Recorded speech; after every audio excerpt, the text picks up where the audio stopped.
Good evening, faithful. Welcome to another episode of the live 49ers Mailbag. We love this show every week. We get to go through the previously submitted questions, people who put in their questions on Twitter, whether they send them into 49ers Mailbag at gmail.com. Those get the well thought out replies. But those of you that love to come and be here in the chat live and participate as a part of the show, those questions are equally important, and you get the off-the-cuff answers. So sometimes those are spectacular answers, other times a little more humorous, other times less well-informed. Whatever the case may be, you will get a response. I appreciate everybody being here. If you are here early, do me that favor, smash that like button and help me amplify this signal out to a greater percentage of those Niner faithful that are wondering about this 53-man roster cut down that has just occurred. I have my thoughts on that, and I'm going to get into that first before I go through any of the questions previously submitted or not. Those of you that are here live in the chat, though, I'm going to say what's up to you in just a moment. Please go ahead and throw in your questions whenever you feel like it. Just drop an @Rob or @RobShoe so that I know you're talking to me and not having that friendly back and forth, as always happens here in the chat. Want to say what's up to Raphael5629er, sneakerhead here on the channel, who comes in to say, what's up, Rob, sneakerheads, and everyone. Raphael, very inclusive, always loving that. Jason Els coming in to say, what's up, Rob, and everyone else. It's been a long time since I got to watch a live from you. Glad you're here to catch this one, Jason. Pleasure to see you here in the chat. Tommy Gregory, a little Nostradamus in here, saying, I told you all that Jimmy G wasn't going anywhere. Now to see if my other predictions come true. Tommy, I need to know what those other predictions were, including, have you predicted the lottery yet? We need the Powerball included with the 5 regular numbers. I'm kidding. I do want to know what your other predictions were, though, to see if they're likely to come true as well. I did not nail the Jimmy Garoppolo staying in San Francisco narrative. Certainly said it repeatedly that it was a possibility, Acknowledged that fact, but then downplayed how slim of a possibility it felt like. I'm going to talk about that in just a moment. E. Kim coming in to clarify, Rob, my position on Jimmy hasn't changed. Neither has the 49ers. Apparently, they still value him as they told us all along. So you may not value him. I know that to be a fact, E. Kim, but the 49ers certainly do, and they are keeping him. They're keeping him. It's wild. All right. Again, we are getting into the 53-man roster projection results first. But if you're here live in the chat, please feel free to start dropping those questions in there. So I'm going to throw up I'm not going to throw up. It was a good projection. It was not that kind of projection. It was a successful projection of the roster for the most part. I will say I was not perfect. I'm putting this up so that you know that I'm not lying here. You can hold me to it. These are the predictions that I made on this show. Let me get that banner off of there so you can see it more clearly. I'm going to say not terrible, but certainly not great either. About, I'd say 50-50 on the tough calls. In total, I missed 5 players that were actually cut. I'm going to go through those. Nate Sudfeld was cut. The Jimmy G shocker that I don't think many folks saw coming, that left Nate Sudfeld off of the roster. Malik Turner, the 6th wide receiver. I had him in there as that special teams contributor and the 6th wide receiver. I got to say, though, I'm very pleased to be wrong on this one because I repeatedly commented and believed he was the trade-off candidate if the 49ers decided to keep a 6th running back, including Juice. I'm thrilled that we kept Jordan Mason. So that was necessary in my book. Malik Turner had to go in order to make room for a 5th halfback, a 6th running back. Jason Poe, I believe the hype. There was a lot of hype on Jason Poe, and I think the 49ers are very high on him. Don't get me wrong. I'm not saying he was that it was all hype, but it was a bit of overhype. I think the 49ers said, hey, this is an undrafted free agent. He's extremely short for an offensive lineman. The chances that he gets through waivers are greater than our other draft pick in Zakelj. So Zakelj stays instead. Should have known that they'd try to keep their future center on the 53-man roster. So that was the third cut that I got wrong. Nate Sudfeld, Malik Turner, Jason Poe. I had them all making the roster. Kimoko Ture. This is the most surprising cut for me because there's no wink, wink, nudge, nudge deal to bring him back. The fifth guy that I missed, Jordan Willis, there is a deal in place to bring him back. So he's going to be brought back, handshake deal, as soon as the two players that are scheduled to go to IR hit IR. Those two players are Jimmy Ward and Curtis Robinson. I would like to call out, I was on with Jack Hammer, that I suggested Curtis Robinson may get stashed on IR. I honestly thought that they'd cut him before and allow him to clear waivers and then stash him on IR, but they want him to make the 53. He's going to be available as a linebacker. I knew the Niners were higher on Curtis Robinson than I was hearing anyone else say. Anyway, he will make the 53, get sent to IR, and then again, Jordan Willis will be brought back. And the other individual to be brought back is the tight end, Tyler Kroft. Wouldn't have gotten that one right either. So those are the two IR candidates. Who did we keep instead of the 5 players that I said we were going to put on that 53-man roster? Again, those 5 players I was wrong about: Nate Sudfeld, Malik Turner, Jason Poe, Kimoko Ture, and Jordan Willis. Those were the 5 that I got wrong. Here are the 5 that made it instead. Jimmy G, out of nowhere. Jimmy goddamn Garoppolo pulling onto the 53-man roster. Jordan Mason, that was the toughest cut that I had to make, so I am so thrilled that he made that roster. Brock Purdy, this one comes hand in hand with the Jimmy G move to me. It's another surprise in the quarterback room, but if you're going to keep 3, it had to be Purdy. Your third string quarterback is the developmental guy. That's not Sudfeld. Sudfeld is the backup quarterback that's capable of operating within the system, maybe winning you a game or two. He's not a future starter if things go well. When you look at Purdy, if he can improve the arm strength, if things go well for him, you can already see some flashes. So he's the developmental guy. It makes me wonder, when you keep 3, it makes me wonder how likely the 49ers feel a Jimmy Garoppolo trade might still be. Or does Kyle Shanahan just have some irrational fear about losing third-string quarterbacks a la Nick Mullins? Who knows? I mean, hell, Nick Mullins just got traded for a draft picks. So maybe someone would have swooped up Brock Purdy. Again, I can see the risk versus reward of keeping that third-string quarterback. If you believe there's any chance he's a capable backup, or a potential starter in the future, it's worth the risk. You're letting go of potentially a special teams guy, an end of the roster contributor, but at a less valuable position. I understand why you're keeping Brock Purdy here. Nick Zakelj, another one of the guys that was kept. Potential center for the future. That's the part of the move I should have seen.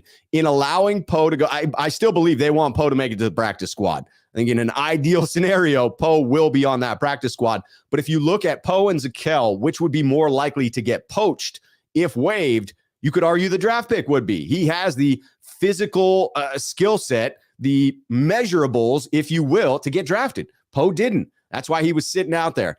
And then the last one was the Curtis Robinson move. But again, that is allowing him to make the 53, sending him to IR, and then bringing back, it's either Jordan Willis or Tyler Kroft who takes that roster spot. Those are the two coming on when Jimmy Ward and Curtis Robinson hit IR. You will see Jordan Willis and Tyler Kroft coming back to the roster. I do appreciate the Niners getting, creative in their ability to bring back those roster cuts. All right, those are my general thoughts on the 53-man roster. I'm going to get into a couple of your questions here in the chat, but if you have comments and questions about my 53-man roster projections or about the 53-man roster in general, please feel free to put those in the chat now. Of course, when I come back to the chat, I see people doing the good deed. Spy Nick Danger.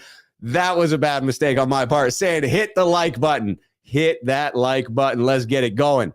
I appreciate all of the enthusiasm. Love to see that in the chat. All right, Raphael 5629ers coming in. Rob, which players cut shocked you the most? Out of all the players cut, it has to be Kimoko Ture. You're looking at a guy with NFL experience, had 5.5 sacks for the Colts last year, and a team in the 49ers that absolutely value depth at defensive line, want to be able to bring in waves of defenders.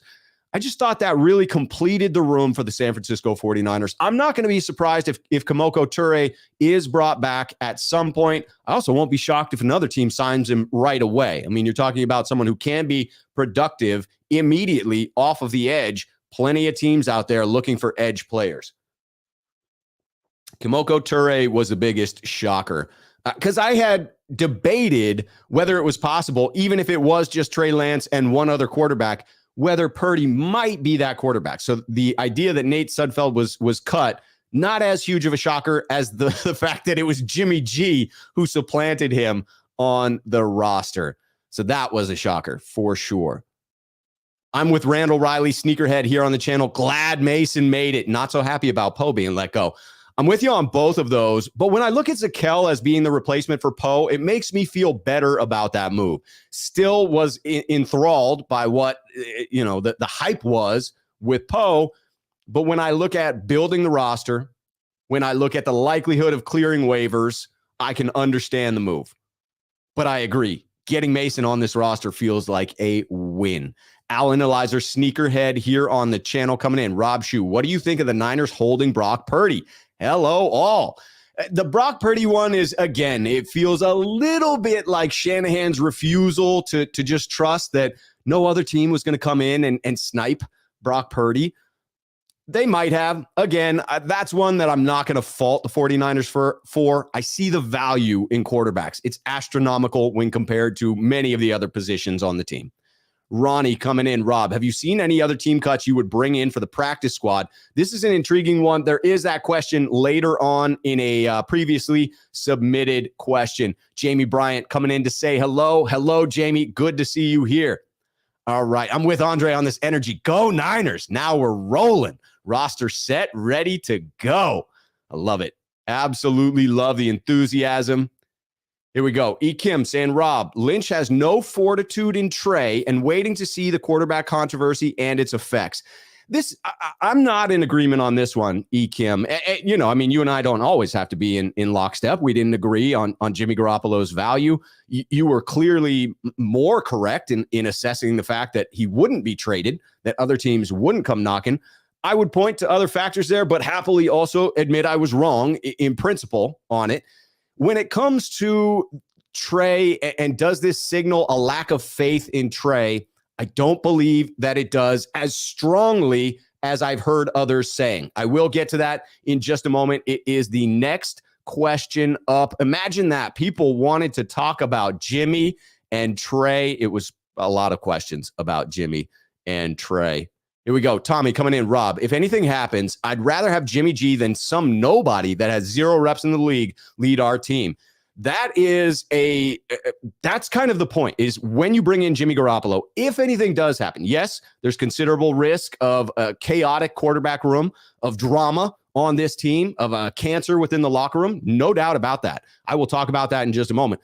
But if you, heaven forbid, something happens to Trey Lance, and you're turning to Jimmy Garoppolo instead of Nate Sudfeld, that is significantly better for your team. And we know in the NFL, every player sits out an average of 2 games per year due to injury. That's just the average across the NFL. It's a violent sport. Having a backup at such a critical position feels like a win to me, but I will talk about the back and forth and the balancing act there. Jamie Bryant says, Rob, I grade 53-man roster as a B grade. Still need offensive line help. I will talk about a couple of positions I believe we should target if we do decide to bring in some additional players. Anyone else who got cut around the league or trying to make a trade. I'll tell you those position groups I feel are still in need. All right, I'm going to look through for a couple more of these comments coming in now in response to the roster cutdown, and then I'm going to get to that Trey Lance, Jimmy G question that everybody is talking about. Gold-blooded. Rob, disappointed a bit about Poe. Do you think it was due to size? Something he can work on this offseason if he lands on the practice squad? Gold-blooded, I truly hope he lands on the practice squad. I do think it was size, but my take is that the 49ers viewed that size as an advantage in believing he would clear waivers. So it was a risk-reward move of saying, we like this guy, we hope he's back on the practice squad, and we're willing to part ways with him if someone else sees past those physical limitations, saw enough from preseason to grab him. I think that there's a chance he clears waivers. I think the Niners, it's a solid risk, I think. Jimmy, QB3, coming in. Rob, there are many people confused on why Hasty got cut, and I don't know why they're confused.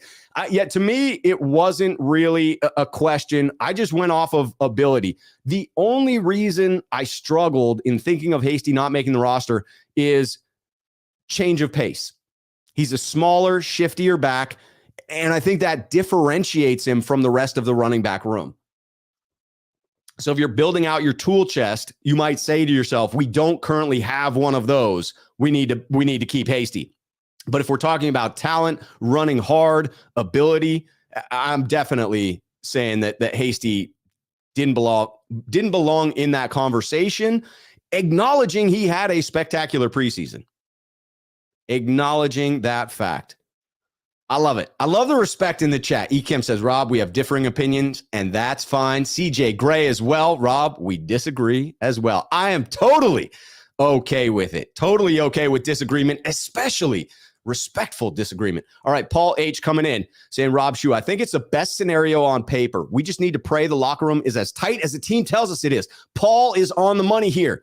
Paul is on the money. On paper, we're a better team with Jimmy Garoppolo. No question. Now it's on Kyle Shanahan to make sure that the locker room stays as tight as they continue to tell us. Jason L. saying, when Mayoko says the quarterback one isn't set anymore as people think, then you should listen. Yes, let me just say this. It is a statement.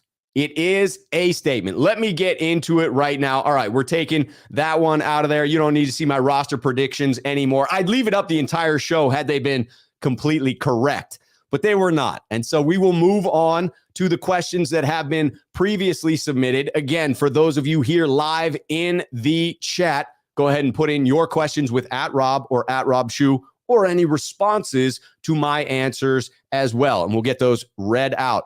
All right, this one came in from 3 different sources. Again, like I said, imagine that people wanting to talk about Trey Lance and Jimmy G.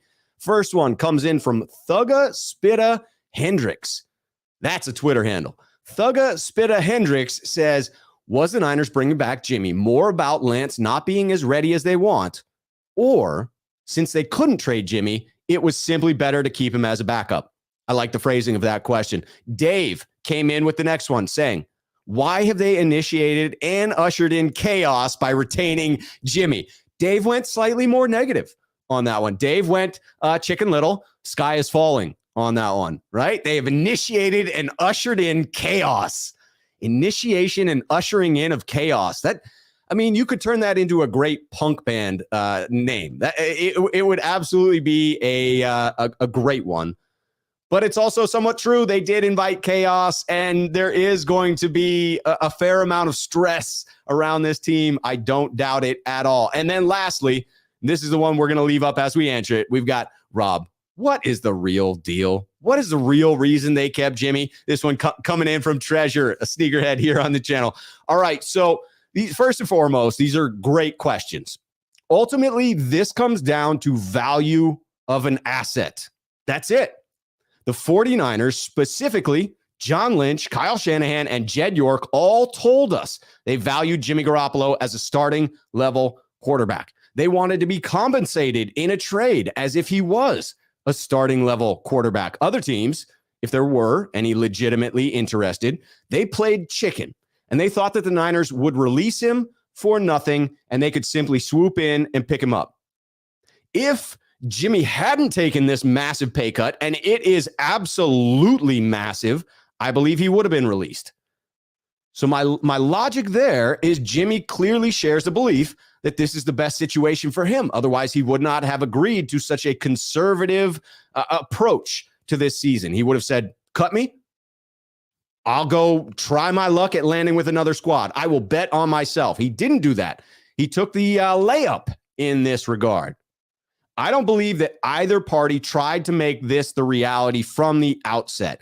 Each one would have preferred a fresh start, and I believe there's ample evidence of that on both sides, both in Jimmy Garoppolo's parting comments when he left this organization. He ain't gone nowhere. And The language from Kyle Shanahan and John Lynch the entirety of this offseason, ramping up to the latest comments Kyle Shanahan had said. So I do not believe that they were planning this all along.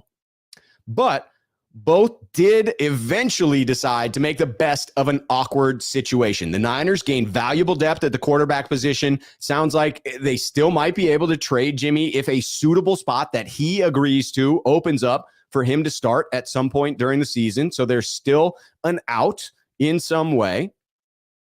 I do not. This is the part about Trey that I think people want to hear. Want to know my answer. I do not see this as a complete condemnation of Trey. It is not. But it is hedging their bets a little bit. And that's not new. I've been talking about the Niners hedging their bets since free agency in this offseason. It doesn't mean they think Trey is a bust. It does, however, strongly indicate to me that they'd like to confirm what they have. And that's not unreasonable. It makes total sense. When the rest of your roster is this freaking stacked, why leave anything up to chance? Trey's not a guaranteed success, even if the 49ers believe in him. This is the prudent decision for all parties. That's the way I see it. We came down past emotion, past money, past everything, and got to prudence. We got to what is best for this organization. Jimmy said, what is best for me? And both of them decided it was sticking around Santa Clara. Is it going to be an extremely stressful season? Yes, absolutely. Will there be conflict in the locker room? Yes, it was palpable last year. But I hope they can make it work. They made it work last year, just barely, held on by their shoestrings, but they did. They put it all together. If anybody can be a backup quarterback after having been a $25 million quarterback, it's Jimmy Garoppolo. He seems to have the humility required for that. There's a lot of diva quarterbacks that wouldn't be able to be a backup. Jimmy strikes me as kind of locker room guy that it might work. I do acknowledge that there's going to be a lot of stress involved in this situation. All right, I want to get to your comments. I want to know what you thought about that and what you are thinking about the entire situation, both my answer and the situation itself. We got Texas Niner in the building. Hello, Texas Niner. Long time. Good to see you. Glad you made the live. All right, let's find a couple of these comments and responses. All right, here's one from I'm a Camper on Call of Duty. This is about the 53-man roster saying, Rob, your thoughts on Willis being waived? The dude is the reason we beat the Packers. Shaking my head. Handshake agreement with Willis. He's going to be back. So this wasn't a real cut. Like, yes, he got cut, but they approached him beforehand and said, hey, you are a veteran. You don't have to clear through waivers. We want to bring you back, and we'd like to put Curtis Robinson on IR. Do you mind if we put him on the 53-man roster, put him on IR, and then we'll sign you back? So to me, it wasn't a real cut there, and I'm okay with it. All right, looking again for those at Rob comments. Michael B. coming in at Rob. By keeping Purdy on the 53, they protect his rookie contract because he was drafted. That's a great call out, Michael B. If you have any hopes of him making a career as a backup quarterback, you absolutely want him on that rookie contract because he was Mr. Irrelevant. It doesn't get any more cost controlled than that rookie contract. That is a reason. Still feels like a little bit of a stretch to keep him on that roster. Didn't feel entirely necessary. Chris Royal coming in to talk about running back says, Rob, I'd take Hasty over Sermon personally. If we're talking about production up to this point, I think you're right. Hasty is the more productive back. Probably will start out the season looking like the more productive back, putting up more yards. Sermon is still the project, and the Niners saw something. He's an investment and a long-term investment at that. So I acknowledge that, and he was a lock on the roster to me. When I heard Shanahan's comments about Trey Sermon, it felt like they were not ready to give up on him yet. Quesadilla Thrilla 71, Sneakerhead here on the channel coming in. Rob, Jimmy had a long leash to the point of 3-5 or 3-6, if I remember correctly. So will Trey be afforded the same courtesy? That's the question. If he has a 3-interception game, certainly the fan base is going to be calling for Jimmy Garoppolo. Certainly a portion of the fan base is going to be calling for Jimmy Garoppolo. If they start out the season 4-4 and they get into the bye at 500, do they think about making a change? This is the added stress to the locker room that is unfortunate, and why I laugh when I hear anyone attempt to belittle this idea of stress. They've clearly not worked in a stressful work environment. You can handle pressure up to a point, and then it begins to negatively impact you. Joey Huff coming in. Rob, off the Jimmy G topic for 1 second. All right, I'm taking that. Off of Jimmy G, on to something else. Is Jimmy Ward practicing or just standing around to practice? Is he ready for week 1? No. Jimmy Ward is going on IR, but it is the short-term IR. That'll mean he has to miss the first 4 games of the season. So that is due to become official in the very near future. But yes, he will miss the first quarter of the season, essentially. James Schaefer. Rob, I wanted Jimmy out, but with the restructure, more cap, easier to trade, and just in case we have a better backup, not upset. This is the turnaround that I feel most people should have about this move. Is it what you wanted? No. Is it what I wanted? No. I wanted to stop talking about Trey Lance versus Jimmy Garoppolo. I wanted to just talk about Trey Lance. But it's not our reality. The reality is that the 49ers saw an opportunity to make their quarterback room substantially better to ensure that if Trey Lance struggles, they do have another option, regardless of how stressful that may be, regardless of how that might cripple Trey Lance's development. And they saw a way in which to bring back a very inexpensive backup quarterback on a roster they believe is capable of making it to the Super Bowl. I can't fault that logic. I also have to acknowledge it's going to be stressful, and anyone who doesn't think that is kidding themselves. Absolutely kidding themselves. John B. Rob, Jimmy hasn't practiced at all this offseason. I truly believe he saw he had no market now without a quarterback injury and agreed to restructure to wait for an opportunity by the deadline. This is entirely possible that he's waiting for a trade still. It's also entirely possible he just said, you know what, I'm punting to 2023. There are going to be some quarterback openings in 2023. I will be healthy, healed from my surgery. Whether I get to play in 2022 or not, I will have an opportunity to join a team. So I'm not entirely sure I see this as a trade move that Jimmy believes he'll be traded still. I think he's open to it. But my guess is he ends up on this roster for the entirety of the season. That is my prediction there. But I was wrong about him being here at all, so don't listen to me. CJ Gray coming in. Rob, Jack has talked about the accuracy issues. If Jimmy is here week 1, then the circus is in town. It will be a circus, but less so on the team and more here on YouTube and Twitter and amongst the 49er faithful. I don't know that the locker room will be nearly as chaotic as the 49er faithful will be. All right, I love the way this starts. Tom coming in to say, Rob, I disagree. I like that start. All right, even if Trey plays MVP, this is the right thing to do. No one was going to take him at $25 million. With this contract, his trade value really went up.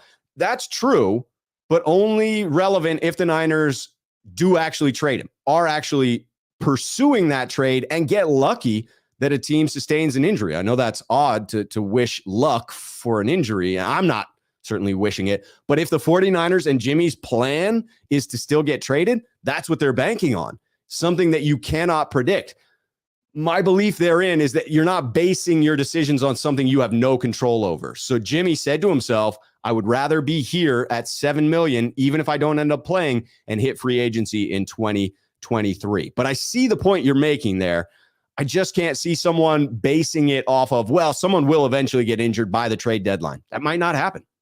Alan Elizer coming in. Rob Shue, what's the latest Coach Kyle said about Jimmy G? In Shanahan, we trust. Let's go Niners. Can't wait for week 1. One of my best friends is a Bears fan, and I want to win week 1. Always sweeter to get the win against your buddies, isn't it? Absolutely sweet to get that win. All right, let me bring up Shanahan's quote here. I like this. This is Shanahan's quote on Jimmy Garoppolo. This is the latest about the playbook. He says, we have zero worries about him not having a playbook. I don't have one either. I just love that. I don't care about Jimmy not having a playbook. You think I got a playbook? Like, Shanahan knows this offense. Jimmy knows this offense. It's clearly not as true for Jimmy as Shanahan. Shanahan knows this offense backwards and forwards. I doubt Jimmy does to that extent, but he's certainly familiar with it. And that has been a criticism. Hey, he hasn't had a playbook. How could you possibly keep him here as the backup? I think he'll be able to get himself back up to speed. All right, I'm going to get back into the previously submitted questions after this one from Jason Else. Rob, Jimmy isn't guaranteed either. Look at what the Rams did in the NFC Championship game. They stacked the box and forced Jimmy to throw, and he couldn't produce. All the teams will take that template against Jimmy.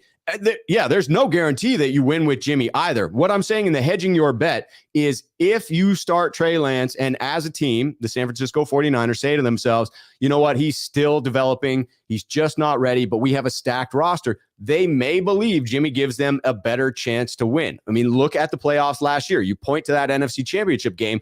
They chose a Jimmy Garoppolo with a thumb barely hanging on over a healthy Trey Lance at that point. So you got to look at history here, and it would seem to indicate that the 49ers trust and know what they have in Jimmy Garoppolo. And again, it's them hedging their bets against potential faltering this year. Not a guarantee. It's like having insurance. It doesn't guarantee a successful outcome, but it makes it a better probability. Absolutely a better probability. All right, for those of you here, remember, if you're putting it in the chat, if you want to ask a question, leave a comment, make sure you write at Rob Shoe so that I know you are talking to me. I'm going to get to one of these questions that was previously submitted. While I'm searching for that, if you all can do the good deed and help me by liking the video for those that are here coming in later in the program.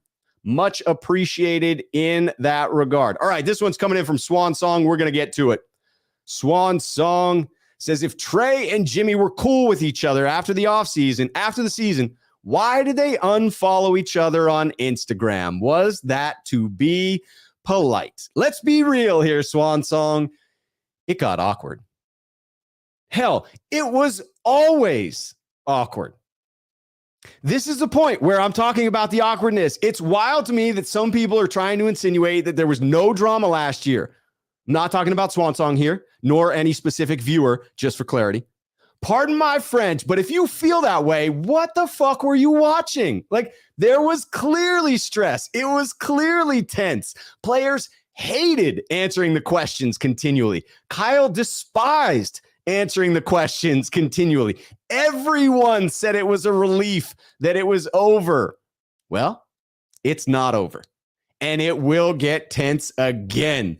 I just hope that we keep winning because that will ease the tension. All right, now back to the actual question that Swan Song asked here. The unfollowing makes complete sense to me because of that aforementioned awkwardness. This is like a couple unfollowing each other after a breakup. Even if it was mutual, you still don't want to be reminded of the person you miss.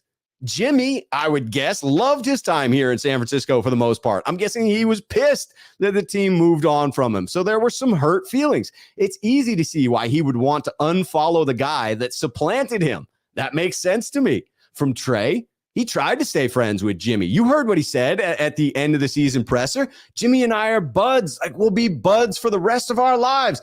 Didn't feel like Jimmy necessarily reciprocated that. And judging by how Jimmy gives the cold shoulder to guys he's actually friends with, like George Kittle, it's fair to assume he wasn't texting Trey. So maybe Trey felt like it was a one-sided thing and unfollowed accordingly. I'm not drawing much from it. You see on Instagram now, Trey Lance putting out the image of the quarterback room saying, let's freaking go, putting in Jimmy Garoppolo's handle in there and Brock Purdy as well. I'm not overly concerned about this locker room. I do believe it's something to monitor. I fall in the middle there. It's a concern. It's not a grave concern. All right, I'm going to answer one more previously submitted question, then I'm back into the chat. Again, if you're hitting me with questions there, drop the @Rob or @Rob Shoe. This one coming in from John B. John B says, with the Raiders releasing Leatherwood, would you bring him in the hope that they could repeat the same magic that they used on Laken Tomlinson? I wouldn't. I wouldn't bring him in right away. I'd bring him in for a look. I'd kick the tires. To me, the biggest difference in those two scenarios between Tomlinson and Leatherwood is that Leatherwood was a fairly consensus reach pick. The Raiders took him in the first round, and they were roundly criticized for doing so, that it was at least one round ahead of where Leatherwood deserved to be taken. Mayock and Gruden must have been on that good stuff. So it's not a direct comparison between Laken Tomlinson and Leatherwood. I don't believe Leatherwood possesses the same raw talent as Laken Tomlinson. I think Tomlinson was absolutely possessing that raw talent, just hadn't cracked it open. And you never know if Detroit would have actually released him or not if we hadn't traded. That's a big indicator. That was a trade. This is a release for Leatherwood. But could he be better than, I don't know, say Jalen Moore? That's entirely possible. Feels like someone they should absolutely bring in for a visit, kick the tires. I'll add to that. The sudden release after 1 year, the language Josh McDaniels used leaves me skeptical of Leatherwood. In talking about him, he said, what we're going to focus on is fundamentals, technique. They moved him back from guard, where he had a little bit of success, to tackle, where he had struggled mightily at the beginning of last year. To me, these comments question his basic abilities to function as an offensive lineman in the NFL. Could a fresh start help him? Absolutely, no question about it. But he kind of already got one in a coaching change, and it didn't help him. Feels like perhaps there's some value there, but not the level of untapped potential that we scored on with Laken Tomlinson. So worth kicking the tires on, not someone I'm immediately saying is an upgrade over anyone that we currently have. All right, again, for those of you putting in the comments in the chat, throw in the @Rob to help me out. Kevin, Sneakerhead here on the channel, coming in from Scotland, says, Rob, I hope Crazy Legs Purdy makes the backup next season when Jimmy G goes. Positive or what? Good stuff. I view the roster cut down as very positive. Only a couple of things I don't agree with. Purdy not really being one I say I emphatically disagree with. I didn't see it coming because I didn't see the Jimmy Garoppolo move coming. Had I seen Jimmy Garoppolo making the roster, I would have at least weighed Purdy in there as the third string developmental quarterback. Still a little surprised that the 49ers took up a roster spot in order to keep him instead of allowing him to make it to the practice squad. I could be wrong. Maybe he wouldn't have made it there. If Kyle Shanahan is proven correct by Purdy at any point in his rookie contract being the backup quarterback, it will have absolutely been worth it. E. Kim, getting to this one. Rob, sent you an email on the possible place to meet up in Chicago. Got it, and I will definitely respond. We'll go grab a meal, grab some, I think it was Portillo's you were suggesting. Sounds like a dope spot. All right, we will make that happen. Looking for those. Look at that. BK from the Bay dropping in to say what's up. I appreciate that. Pete Gorman coming in with the, hot take. Purdy better than Brady. Why keep Brady? Why take Brady when you can draft Purdy years later? That's the answer. That's why we didn't accept Brady coming to Santa Clara in the first place. We had our eyes on Purdy 3 years later.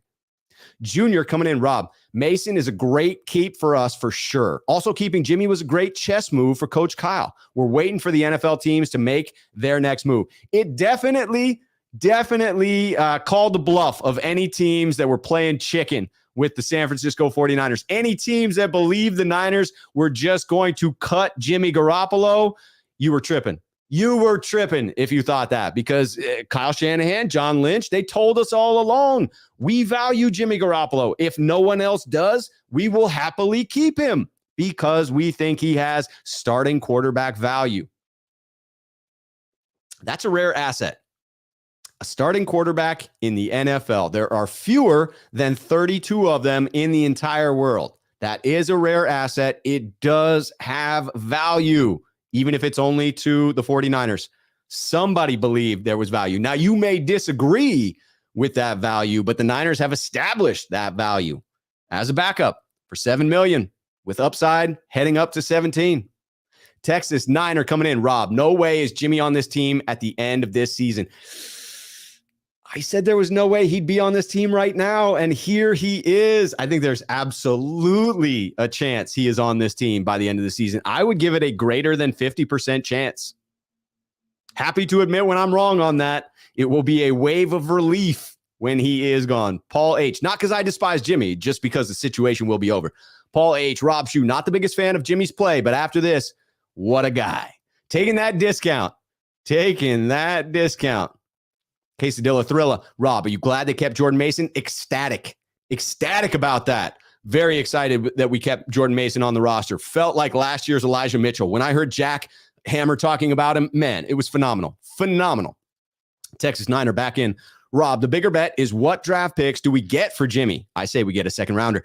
I'll be thrilled if we do get that trade in place. The Niners are able to recoup the draft pick that they want. I'm just not entirely sure that's the case. All right, CJ Gray coming in. Rob, some of the players told Joe Montana Trey isn't ready. I think if Trey shows up like this training camp, the locker room divide is coming. Interesting. You mean if he continues to play in practice as he has in practice to this point?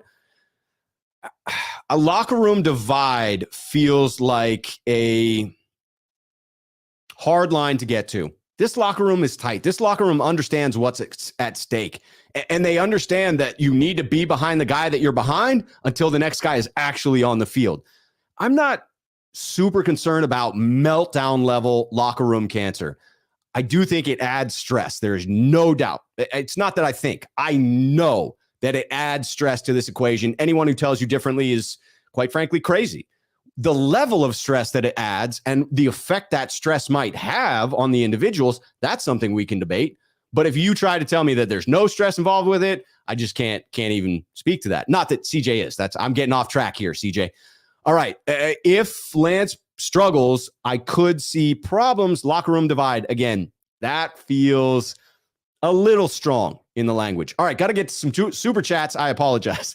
Chris Royal, I need to apologize again, saying Rob with the F-bomb, #gold. Maybe I don't need to apologize. Maybe I need more F-bombs. The people like the F-bombs. The people have spoken. Every now and then I get fired up. Usually I have to type an F-bomb into my notes for me to actually say it. And then when I read it, I'm like, ooh, there it is. I'm going to bring out the F-bomb. It's time. CT Law, sneakerhead here on the channel. CT, what's up? He says, hey, pal, we got action. Our man is back. Jimmy did not have to restructure. He wanted to help the team. Question, if we are down 14-0, middle of the third, you yanking Trey and putting in Jimmy? I am not. I still believe Trey Lance is the answer at quarterback. I still believe Trey Lance is the future of this franchise at quarterback. Jimmy G is here as an insurance policy and a phenomenal insurance policy at that. No better backup quarterback situation in the league, save for, again, acknowledging the stress that our backup quarterback situation creates on the team. But when I look at destroying Trey's future, his confidence by pulling him mid-game, mid-season, like unless you're saying to yourself, Trey is not the guy, you can't do it. You have to roll with him. You have to give him a long leash. You cannot further damage his confidence. I mean, you obviously can. I would not further damage his confidence. So no, I would have it would need to be the type of pulling the trigger on Jimmy would need to be, hey, in between games, this is the course that we're taking. We're not looking back. Like Trey just needs more time. And I hope we never get to that case. I don't think we will get to that case. I see this as a better insurance policy in case of injury. I don't think that this is going to rear its ugly head because Trey is so bad on the field, the Niners feel compelled to make the switch. I think he is going to swim out there, certainly not sink. Appreciate that, CT Law, coming in. All right, Matthew Mears, Rob Shue. When Jack said Lance will never be a Hall of Fame quarterback, why were you so quick to agree? That's a great call out. That was one of those cases. I meant to correct it right there on the spot. That was not one of those cases where I was agreeing with the statement. That was a case wherein I said, yeah, after Jack made his statement as a filler word. And I caught myself doing it and thought, hey, he's absolutely correct about Jimmy Garoppolo. I don't think there's enough time remaining in Jimmy's career for him to really turn it around and earn himself a Hall of Fame quarterback status. But with Trey Lance, it's an absolute unknown. But I didn't jump in right away, and then it felt awkward to do so after the fact. Since you caught it and brought it up, I absolutely do want to acknowledge that. It's not my belief that Trey isn't a Hall of Fame quarterback. He just certainly isn't yet. That's the key differentiator. Could he be? 100%. I think he's got the skill set. And it's fair that there are people out there who want to critique and say that he doesn't, because at this point, it is all a matter of opinion. Starco Fan 212 coming in. Rob Shue, from the people that got waived and or cut, who do you think has a chance to make it to the practice squad? Ooh, this is a great question and one in which I need to pull up the list of players who got cut. Certainly, I think that Poe is a chance. to make the practice squad. Let me see if I can find those cuts one by one. Certainly Poe. Certainly would look at, who else do I have on my list here? I can't pull up the entire cut list. I'll try to get to this one, Starco fan, before I head out today. Certainly Jason Poe. Malik Turner. I feel like if the Niners don't bring him back after week 1 as a vet, that he's likely to get signed somewhere else.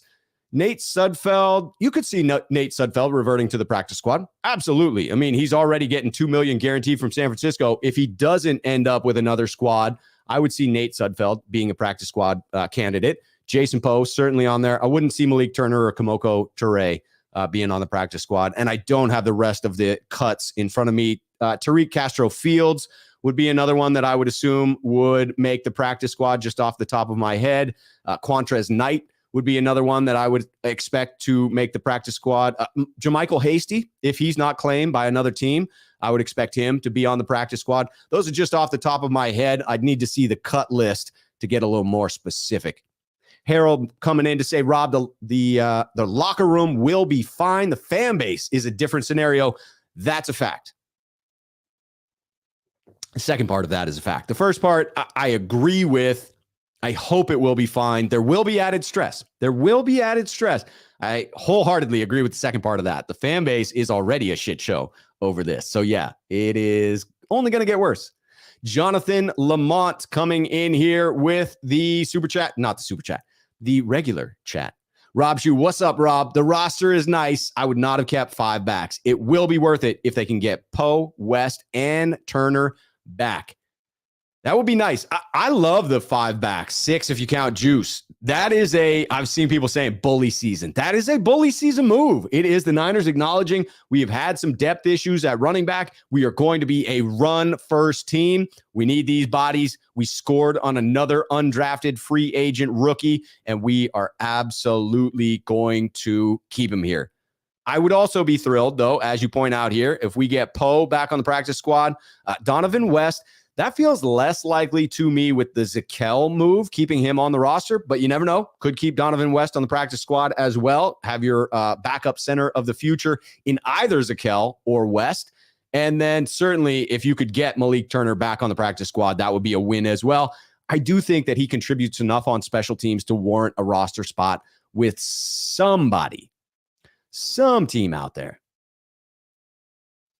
Jonathan Lamont, can Sourdough Sam play tackle or guard? We might have to give him a workout. Yeah, I do want to say that there are some positions that still feel like we could use a little bolstering. Offensive line is one that I would put in there. And that takes me to this next question. I'll be back into the chat, so keep those live questions coming. Going to definitely continue with those. But this one comes in from Dan A. And he says, hey, Rob, teams are cutting their rosters down left and right today. Has there been any player or players that have been let go that you think could help us bolster our roster? And the first thing I want to acknowledge here is that the first name that I would target is someone we already cut. Kamoko Toure. I'm surprised at the cut of Kamoko Toure, given his experience, the way he played in preseason, the reviews of him in training camp. But in answer to your question of players that have been cut, I got to admit, I've paid far closer attention to the San Francisco 49ers roster, far closer attention to who was cut by San Francisco today, and may have missed a tweet here or there about some of the more exciting potential cuts that were made throughout the league that could fit for San Francisco. I'll say this, it'll be tough. This is a stacked roster at most of the positions. Offensive line, certainly an area I'd be scouring the league. Safety could be another one if they don't want to bring back Jaquiski Tartt. But Jaquiski Tartt feels like such a nice, easy fit there. Feels like a win-win. Win for Jaquiski, win for the Niners. And you really only need the fill-in for 4 games. But if things are working out, you can keep him longer. That feels like a fit. But yes, offensive line, safety. Other than that, like our linebacker room, top to bottom, gold. Absolutely gold, especially once you've thrown Curtis Robinson on IR. Love that linebacker room. Cornerbacks, beautiful. With Jason Verrett stashed on IR on the pup, he can come back. Cornerback room, glorious. Love that. Defensive line, I'd like Kamoko Toure back, but I can't think of anyone around the league who's going to get released that would supplant anyone the Niners have on their defensive line, unless for some reason, we could just get DJ Jones back. But that ain't happening. He's going to star in Denver, as much as it pains me to say so. All right, let's get to the last question. Notorious GAV comes in with the knee slapper here. He says, will Jimmy G be a captain on the team this year? From the notorious GAV. Gav just coming in hot and stirring up the pot here. This is welcome pot stirring. Welcome pot stirring. There's just no way. There is no way that this happens, right?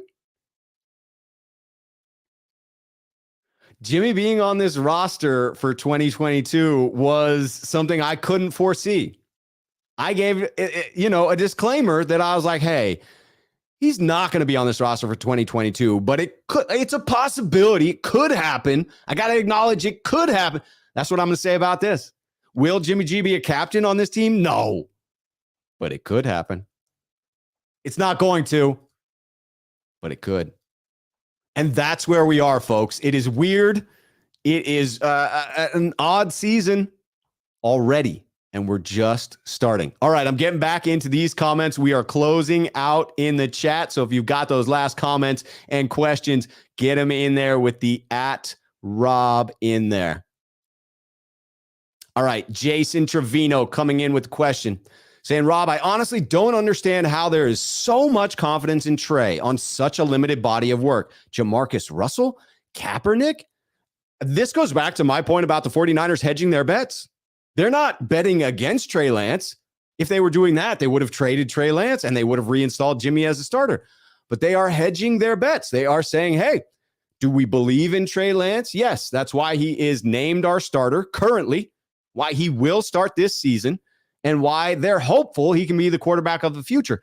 But they are also saying to themselves, is it a guarantee that he gets to that level? No. Do we know what we have in Jimmy Garoppolo? Is he a capable starter in this league? Yes. So to me, it is all about hedging your bets just in case. It's not saying we think Trey Lance is going to be a bust. It's saying, well, just in case. Just in case. Greg Tame, Sneakerhead here on the channel coming in. Rob, what do you think about no trades today? Love the show.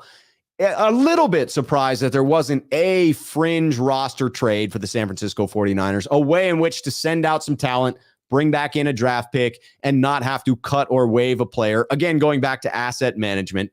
But I didn't predict any would be happening. Thought the 49ers would stick with their stacked linebacker room with Dre Greenlaw, Azeez Al-Shire, and Fred Warner. And they did. That room is stacked.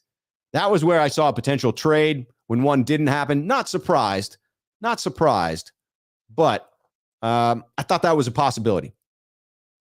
By the way, I do want to address an earlier comment that I made about a question of Jack saying not Hall of Fame quarterbacks. I didn't clarify the question, so it's not entirely clear Jack was attempting to imply Trey will never be one. That's not the type of character Jack is. Jack is very open to changing his opinion when new data comes in. If Trey Lance begins to light it up this season, Jack will absolutely take that into account in his assessment of Trey Lance as a player, as all media pundits should do. That's a scientific method, right? New inputs change your hypothesis. That's the way it's supposed to work. But just to clarify, Jason, I don't think that was his intention. It is what he said, but not his intention, in my opinion. Gold-blooded, Rob, another scenario. They start 0-2. That means that we lose to Chicago on the road and then come home and open up with a loss to Seattle. Just to put that into context, they start 0-2. Trey isn't looking so good. Down to Denver at half. Do you yank him then? Love the tough questions. Oh, 0-2 against Chicago and Seattle. The roar from the fan base will be deafening if Trey Lance looks poor to this point. If we're 0-2, Trey Lance is playing poorly. This is a hypothetical. This is not what anyone is wishing for, not what I'm predicting. This is a hypothetical. We're down at half to Denver. Would I pull him there? No.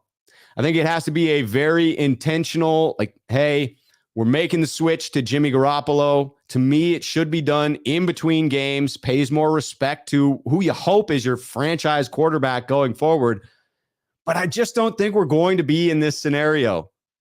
If we are, could Shanahan pull the trigger? I think if we drop to 0-3, there's a chance. I will acknowledge there is absolutely a chance.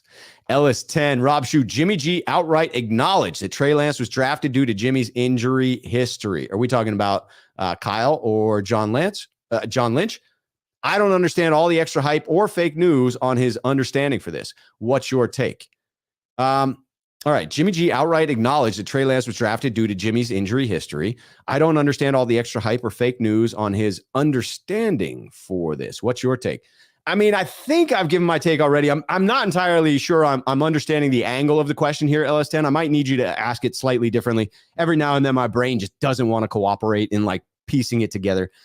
I do see this as Jimmy acknowledged that, hey, they brought in Trey because he had an extensive injury history. My anticipation is that you meant John Lynch or Kyle Shanahan there, that they acknowledged they brought in Trey because of Jimmy's extensive injury history.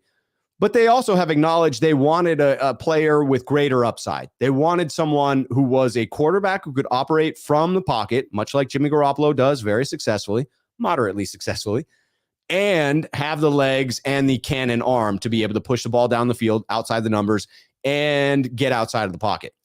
Those things in combination are what they got in Trey Lance, and I think that's what they were seeking. So, yes, they wanted a quarterback who could protect them against injury to Jimmy Garoppolo. I also think they wanted to move on. They wanted a franchise quarterback and didn't believe Jimmy Garoppolo was that guy.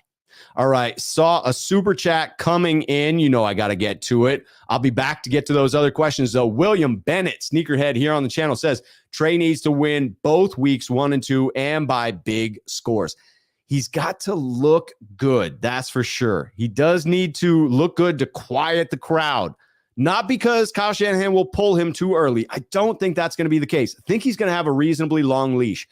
But the fan base I'm worried about. I'm talking to all of us, faithful. Be kind to Trey, even if you're on Jimmy's side. Like, if the dude's starting at the moment and you're in Levi's or in Chicago, don't boo the man. Just don't be that person. That's all I ask of my fellow faithful. Dustin Kohler here coming in to say about Chicago, love some Lou Malnati's. Yes, I had Lou Malnati's when I was there for that Green Bay Packers game. I went back through Chicago to fly out of the Chicago airport, straight shot to Portland, had some Lou Malnati's. It was phenomenal. Great deep dish pizza. Chris Royal coming in with the super chat says we'd have to go 1 and 4 in the first quarter of the season, but shit, that ain't happening. Ladies and gentlemen, Trey Area. I hope that wasn't atrocious the way I just said that there. But yes, Trey Area has begun. I agree. We would need to really fall off the rails to pull the trigger on swapping out for Jimmy Garoppolo that early in the season. Could it happen? It could. Anything could happen. Do I think it is at all likely to happen? I do not. I believe in Trey Lance. I believe he will be able to win with this roster in particular. And I think that will be evidenced fairly early on. I'll be there in Chicago to say I was right. Fingers crossed. Lee Ving coming in. Rob Shue still goes back to the trade up for Lance. Why did they make that move for such a raw prospect in a supposed Super Bowl roster window? That's a great question. That's the key question. Either they didn't realize they were in the middle of such a Super Bowl window, or they didn't realize how much of a project Lance was. One of those seems like the more rational answer, right? Those two seem like the most rational answers to me, I should say. But what's the truth? Unless you can actually sit down with Lynch and Shanahan, pick their brains, we will never know. Jonathan Lamont says, Rob Shue, is Leatherwood a candidate for depth? Do you think we bring back McCleary Ball? I don't believe that we bring back McCleary Ball. McCleary Ball for the practice squad, yes, absolutely. No doubt about that in my mind if he doesn't get swooped up elsewhere. Leatherwood, as far as depth, I'm not entirely sure he supplants anyone. Jalen Moore, with the way he was struggling, potentially. But again, it feels close. Feels close. Jason Ells. Rob, what trade comp would the Niners have to give up to trade for Isaiah Wynn since they had no movement so far? I don't know. I haven't looked into the Isaiah Wynn trade possibility yet. Have seen that name bandied about. Have not looked into it substantially. By the way, though, I don't appreciate the negativity that I'm reading a little bit in the chat there about Jack Hammer. If someone is on the channel and we're speaking directly to the chat and it's a bit of a back and forth, totally cool. I'm a big fan of Jack Hammer. I don't believe that he is being disingenuous in his observations. I think he's giving it to us just the way he sees it. So I want to put that out there. I consider him to be a friend of mine and one that acts with integrity. And so I would just ask that you keep it respectful in the chat. John B. Rob, Sudfeld was probably called by Pete Carroll 10 minutes after he was cut. Yeah, that is entirely possible. That and the Rams as well. Entirely possible that the yes. I want to put this in. I'm stopping myself. Full tracks there. CJ Gray right here is locked in. CJ Gray, sneakerhead on the channel, saying Jack has been reporting facts. What's up with this slander? I'm not criticizing anyone that is criticizing Jack, or maybe I am. What I'm saying is this is the way that I feel and just ask that it be respectful.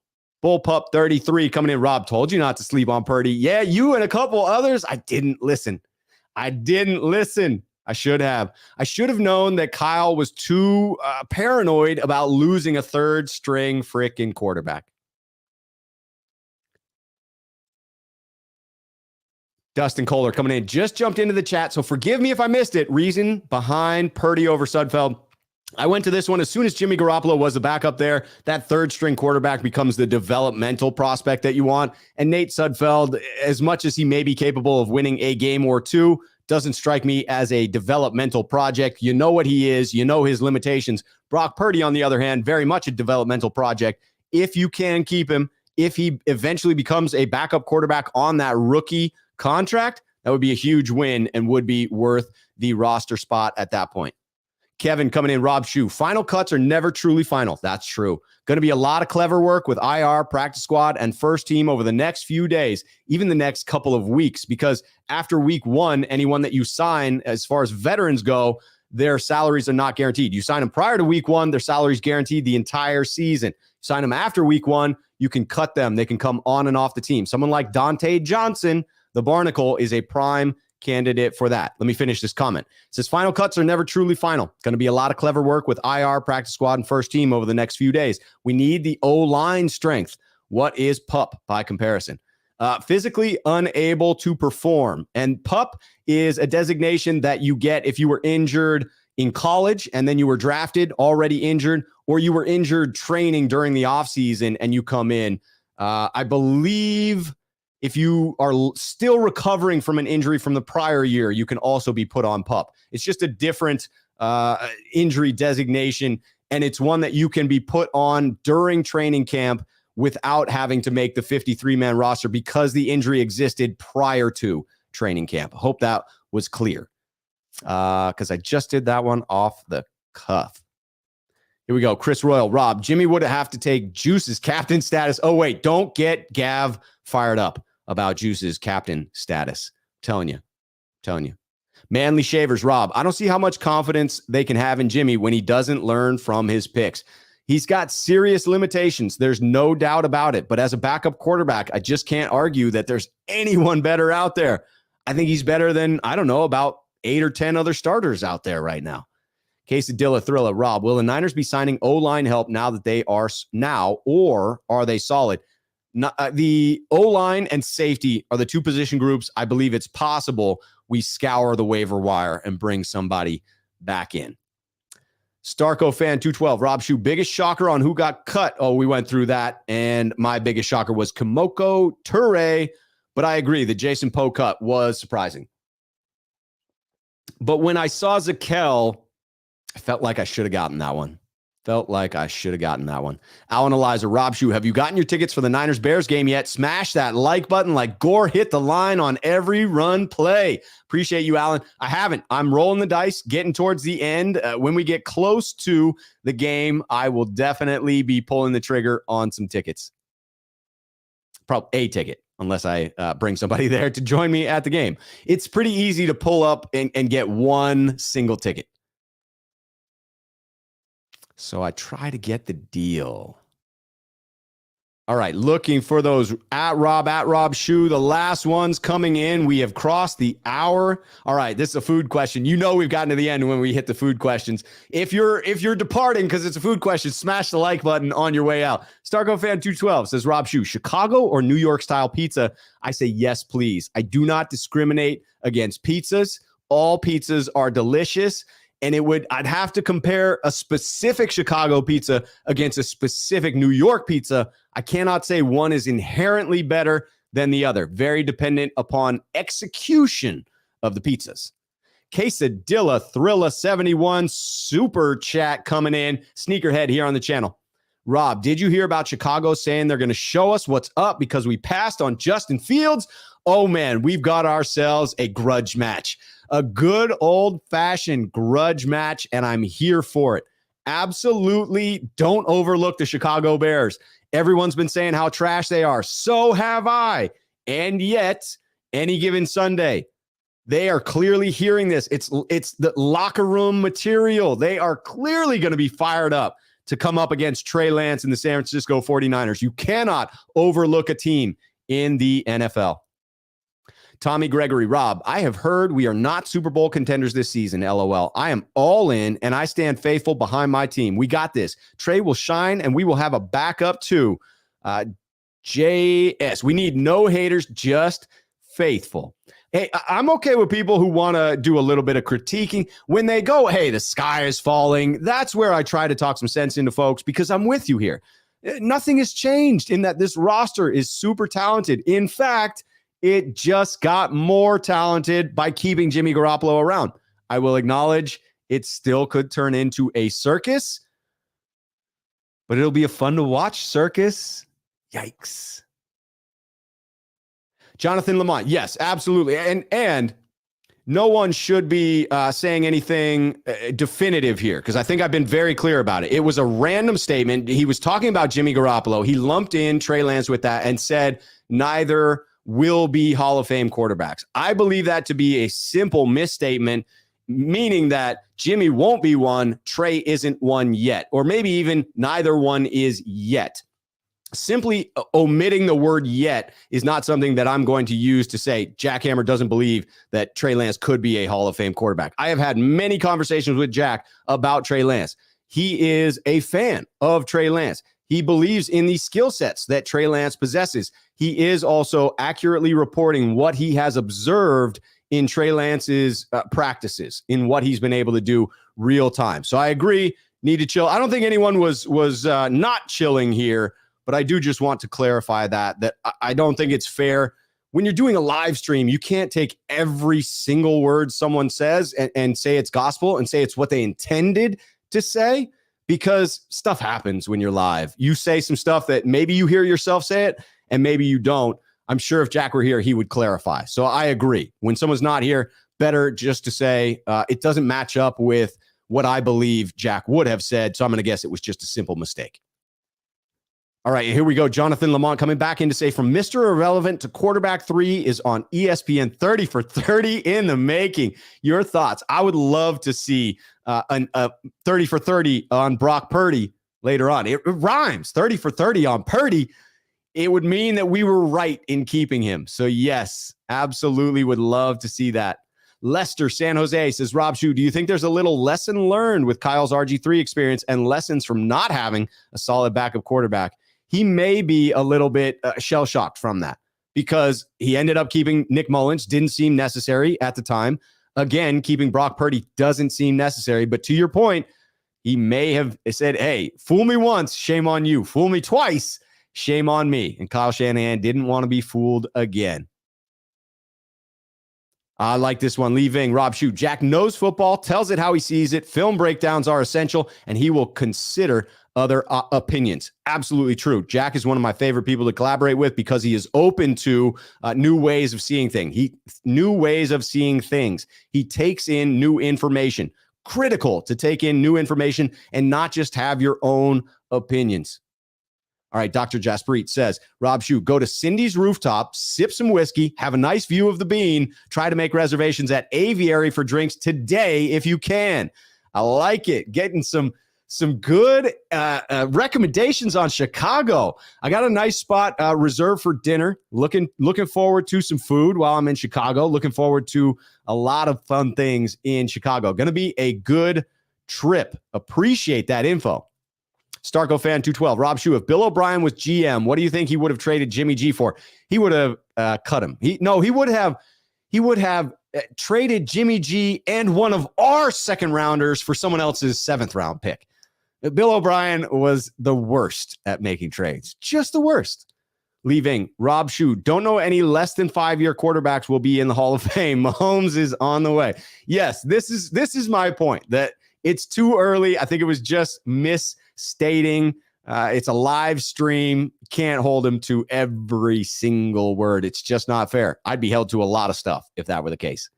I am very careful about what I say, though. Rob Shue, Niners should look at Cody Ford from the Bills, Tevin Jenkins from the Bears, Roderick Johnson from KC, Alex Leatherwood from the Raiders. Clearly, we need a lot of O-line help. Swiss cheese. I don't buy into the it's Swiss cheese argument that I'm seeing all over Twitter. I thought primarily we were getting a leaky sieve from the 2 tackle spots in the last game, and those 2 tackle spots won't be manned by those individuals, hopefully, to start the year. At least Trent Williams, I would expect to be back, hoping Mike McGlinchey is back as well. So I don't think the offensive line is as atrocious as others do believe. I will still acknowledge we could bring in additional depth there. Alex Mikhail 24 coming in. Rob Shue, how could Teray not crack to 53? Thank you. The players on this team were excited about his addition to the team during the offseason. Me too. I don't understand this one. This is the one that I need greater info on.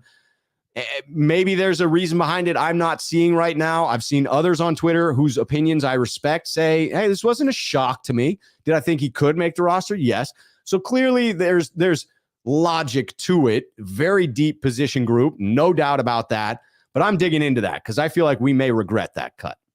All right, Godzilla coming in with the tinfoil hat theory. 49ers calculated their way into getting Jimmy G to take a pay cut. This is the one that I just can't get on with. Is like, did they make the best of a bad situation? Yes. Did they plan this out from the outset? I don't see it. W1323 says, Rob Shue, do you see a Tart reunion coming? I like the handle, by the way. It tricked me up because like I wanted to be like 1232, but it's 1323. You know, it's just tricky. Says, do I see a Tart reunion coming? I think it's entirely possible. Entirely possible. Tart getting cut by the Eagles. He sent out a tweet about, hey, things come around full circle, ends in Santa Clara. Jorge coming in. Wait, George coming in. I finally got off early enough to catch the mailbag. The Jimmy G news doesn't bother me much. I think it's a great backup option in case Trey misses a game or two. That's what I hope it is for, a backup plan and not to supplant the man who is taking over this freaking team and franchise. Abraham coming in. Rob, after having about a day to let the Jimmy situation sink in, I'm on board as long as it's made very clear this is Trey's team and the team understands that. I think they made that point when they took Jimmy's salary down below Trey's starting salary. That was specifically called out by Albert Breer. It sends a message. Hey, we're paying you accordingly. You are our backup quarterback. Just got to make that extremely clear to Trey Lance. Thrilled to have taken this mailbag to 75 minutes here. We're going to wrap this one up here. Thank you to everyone that was here. If you are still here, please hit the like button on your way out. Subscribe to the channel. If you haven't hit notifications, hit that little bell down there so that you know when I go live.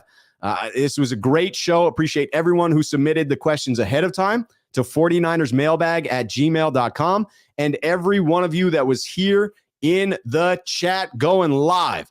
Just to show you how much I appreciate those live questions, I'm getting the last one here from Lester San Jose. No more after that. This is the last at Rob, except Raphael562 to say, great show, Rob, because I like it. It was a great show. All right, here's Lester saying, Rob Shue, I usually play the long game in prognosticating a team season.